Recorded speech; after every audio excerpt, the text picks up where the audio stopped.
Ontem eu estava falando com um amigo meu que se nós de fato viermos estar diante, espero que isso não aconteça, de uma guerra nuclear, uma terceira guerra mundial, ao ponto de levar até mesmo a uma guerra nuclear, quantas pessoas, quantos orgulhos, quantas pessoas que se sentem superior às outras iriam mesmo que igualar todo mundo, estar diante de uma catástrofe, não uma catástrofe natural, uma catástrofe criada pelo ser humano, que iria ceifar praticamente a vida de toda a humanidade. Eu acho que muita gente iria descer dos seus impérios e iria unir-se às pessoas mais humildes, darem as mãos e falar: poxa, por que a gente gastou tanto tempo longe um do outro, né? Criamos barreiras. Nós estamos diante de um conflito hoje acontecido lá na Ucrânia e na Rússia. A gente vê que esse conflito está cada vez mais ficando mais forte e existe uma enorme preocupação dos líderes mundiais que isso não se torne uma terceira guerra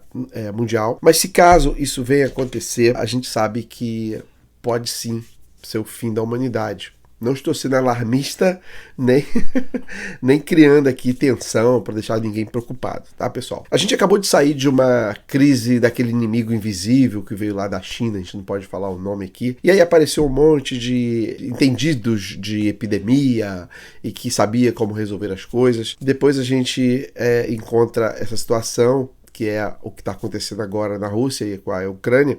E o que a gente mais vê nos jornais, nas notícias, são entendidos de geopolítica, os grandes entendidos de estratégias de guerra, com as suas diversas formas de expressar a sua opinião. Não estou dizendo que isso seja errado, eu só sei que o que existe é muito blá blá blá, e que o fato nada adianta se de fato alguma coisa for escalada. Quem somos nós nesse mundo? Com o inimigo invisível, o mundo inteiro parou.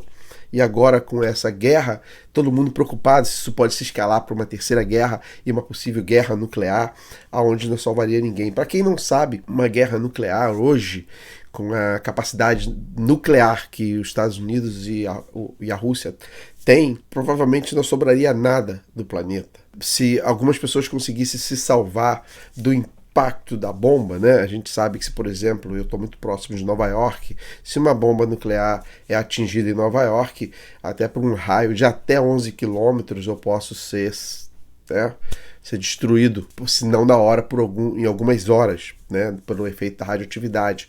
E a gente sabe também que mesmo as pessoas que estejam muito distantes do impacto irão sofrer depois com a radioatividade que vai subir e depois vai descer através da chuva ácida, chuva radioativa, e depois com o esfriamento da Terra, que seria o inverno nuclear, né, ao ponto da Terra se esfriar com temperaturas baixíssimas, e com certeza depois disso tudo a vida seria impraticável. E quem conseguir entrar no buraco, que é os bunkers, né?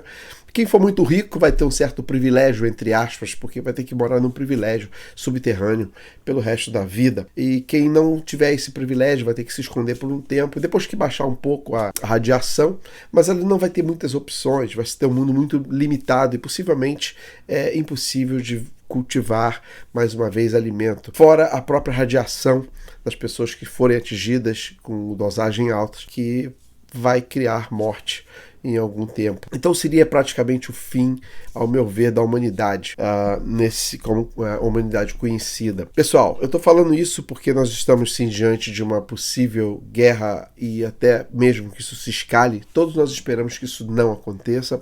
E muita gente hoje está confusa, não sabe quem de fato elas querem culpar sobre isso, né? Eu vi alguns casos, por exemplo, que muita gente está dizendo que a Rússia tem razão em fazer o que está fazendo com a Ucrânia, porque diz que a sua fronteira está sendo ocupada, estrategicamente pode ser uma base militar para a OTAN, para que ela venha a ser ameaçada, ou seja, a Rússia ter no seu quintal a OTAN. A Ucrânia já é vista como um país onde seu presidente é um herói por estar lutando uma formiguinha contra um gigante que é a Rússia. Uns acusam de que o presidente Putin está destruindo a Ucrânia, que mantém uma linha progressista. Por essa razão, todos os países da Europa, Estados Unidos, países progressistas do mundo estão de mão dadas com a Ucrânia, porque não querem que o seu país, um dos seus países que tem a sua mesma forma de pensamento, evolua. então as pessoas já começam a achar que a Rússia está certa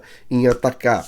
Afinal da história é que nós não sabemos quem é mocinho ou quem é herói nisso daí, né? Eu, particularmente, eu não acho que existe herói nem existe mocinhos, mas também existe um presidente como Putin que está atacando numa guerra e matando muitos inocentes. Isso sim me preocupa. Eu queria saber a opinião de vocês. O que vocês acham? Quem está certo nisso? Quem está errado nisso? O que de fato isso pode acontecer se caso isso se escale, se a OTAN, algum país pertencente a essa comunidade da OTAN for atendido, se de fato isso vai se escalar para uma terceira guerra mundial e até mesmo uma guerra nuclear. O que vocês acham? Se isso vai acontecer? Se existe um herói ou se existem bandidos? Se os dois são bandidos? Quem você acha que está certo ou que está errado nesse conflito que está acontecendo lá na Europa? Espero ouvir o comentário de vocês aqui. Para mim é muito importante saber qual a opinião de vocês em relação a isso. E a gente se vê no próximo vídeo. Mas não esqueça de pedir a Deus que a paz permaneça na Terra. Um abraço.